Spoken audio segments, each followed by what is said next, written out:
For the second time in the span of less than a week, Florida State lands an offensive lineman for its 2025 class.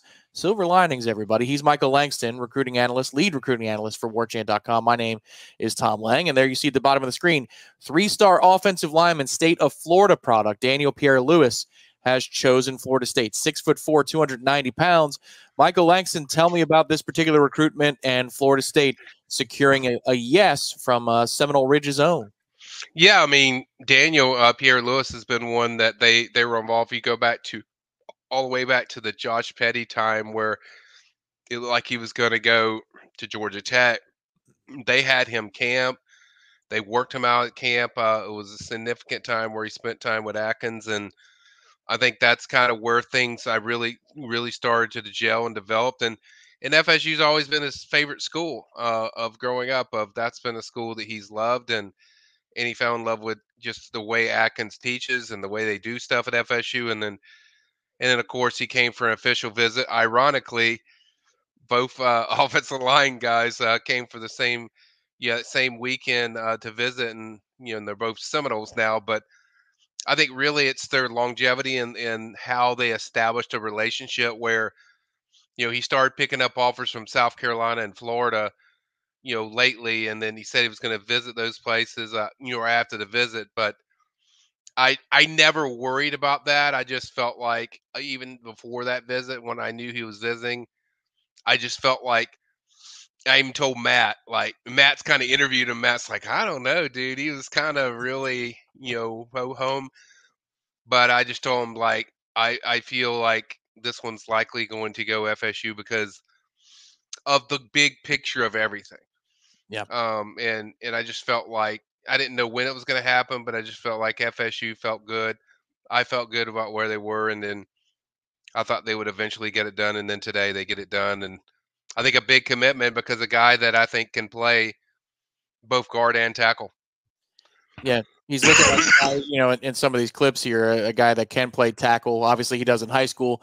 You do things you're asked to do a whole lot more in high school when you're somebody who's going to be offered by a Florida, South Carolina, Florida State. You're clearly going to be one of the best players on your team. But yeah, you're seeing him there in gap schemes, pulling. Looks to be an athletic player here, player in the profile of what Florida State wants. So between Mario Nash now and Pierre Louis, who have said yes to Florida State, I'm just wondering your thoughts, Michael. I'm going to ask one of the tougher questions. It's a year of tough questions to be asked for Florida State. Do you think that in a perfect world where Florida State was, 5-1, 4-2, that these are the types of guys that they would be going after? Or is this because they're in the situation they're pushing for guys like Nash and Pierre Louis? What do you think? I think certainly Mario Nash will be one. That was one they were on even before the season started. So that's one I think they would definitely do regardless. I think Daniel was more one they fell in love with. Maybe it's the situation. I don't know. They camp. I always put more into when you have guys camp and they're working with the coach. And so they worked this guy. They saw what he can do. Now, in perfect world, yeah, they would take Josh Petty over this guy if they had a chance to get him. But it's a very good secondary prize, a consolation prize, I guess some people will word it. But I think overall, I put more credence into when you see them in person than say, hey, you didn't get Josh Petty, and then you see one you like and you offer him, and then he visits and he commits. That to me, that's a lot different than when you actually work them out. You see their tendencies. His hands are great. The thing with Daniel, I even talked about skill. I mean, his hands of what he does, in pass pro, I really love. I really love just the way he moves. I do want to see more of how he does in the run. That's kind of what I see. He's got the perfect body. I love his frame. It's incredible, 6'5", whatever. But I think overall, this is a guy that jumped out to me the way he uses his handwork. Because most high school kids are more grabby and he's more finish, use hands, power through second level. And I think that's what caught Alex Atkins' eyes. Of I don't think they really knew what this kid was going to be until they got him in camp and they worked him, and then I could tell like Alex liked him a good bit, and that's I think why they kept him very warm, even though at that time the Josh Petty thing was looking good. I think they understood like, hey, we got to have our options, and Yep. I really like this guy, and I think he can certainly help us. And so soon as that happened, they could kind of pivot a little bit towards Daniel, and I think this it speaks for itself. The fact that other schools like Florida and South Carolina were trying to get on there late, when FSU did the early work and the evaluation. So I think it speaks to, I think his skill set when you have schools like that, pushing to try to get you. Yeah, SEC offers, right? SEC offers are important, and it's a good barometer of being legitimate. Not like there are some kids that Florida State might have been on that.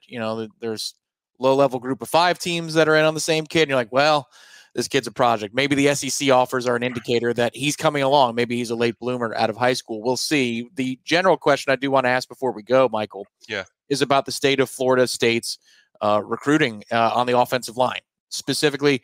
Big picture of the class, yes, they've gotten 2 commits in the last week, Solomon Thomas and some of the other guys that they were putting together in this 2025 class. How do you feel it's holding together through the storm that they're in right now? I think so far it's good. I don't like what I see on the field on Saturday, but I do like what I can see on the field. Potentially, you have 5-star offensive lineman Solomon Thomas leading the charge. I think it's hard to really critique and criticize a class when you have a 5-star on it. I think it's a good group. I think it could get better. Really still burns me about the not getting the Buchanan kid during before the year started, because I think that would have really solidified everything, or even Azir Addison. But overall, I mean, you added a Mario Nash. I like this Daniel kid a lot because only reason I say that is because I focus on, I'm more going to bat for kids that I've seen in person when I watch them and I've seen them, whether it's a game. So I do like both of these pickups. And certainly Mario, because that's one that I think everyone's a consensus on board with. And then I think Daniel's one that when I watch his film, I see more of a 4-star. I know he's rated a 3-star, but I see more of a 4-star when I watch his film. And I'll be honest, I didn't really watch his film until probably the last few days. And so when I watched that, I think they're doing fine, Tom. I think it's just a main thing is they have to do is the product on what they show on Saturdays has to improve as far as what the future lineman you can get. Yep. I think that has to improve as far as what they're doing. I don't know if it's personnel or whatever it is, the issue, but I think that has to get better because now maybe that's just too many things. Maybe that Alex is doing. Where you're the run game coordinator, you're the offensive line coach. I don't know. All I know is that part needs to get better for recruiting purposes of going into the future. The 2026 class, because we all know Alex can recruit. We all know that he's very personable. Connections, kids love him. When he gets his hooks in them, it's pretty much over. So I think the real next thing for them is just the product and consistently developing guys, young, like a Jalen Early and stuff like that. I think as long as that keeps developing, I think they're going to be fine. That's what they're clamoring for is development of the young players, and Florida State gets a crack at it Friday night. Their 2 starting guards, Andre Otto, Jalen Early. So we'll see. Go. Yeah, it'll be documented all here on Warchant.com, Warchant TV, on the team side, on the recruiting side. It's all connected, though. It all works together. So maybe if those 2 guards show out, Florida State can even shore up the offensive line class a little bit more.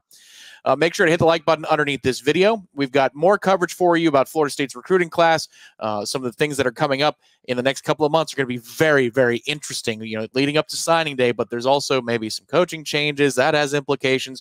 All of the info available on the premium recruiting board over at warchant.com. Hit the like button on this video. Warchant TV is always free. For Michael, I am Tom. Thank you, Michael, for your time. We will talk to you next time right here on Warchant TV.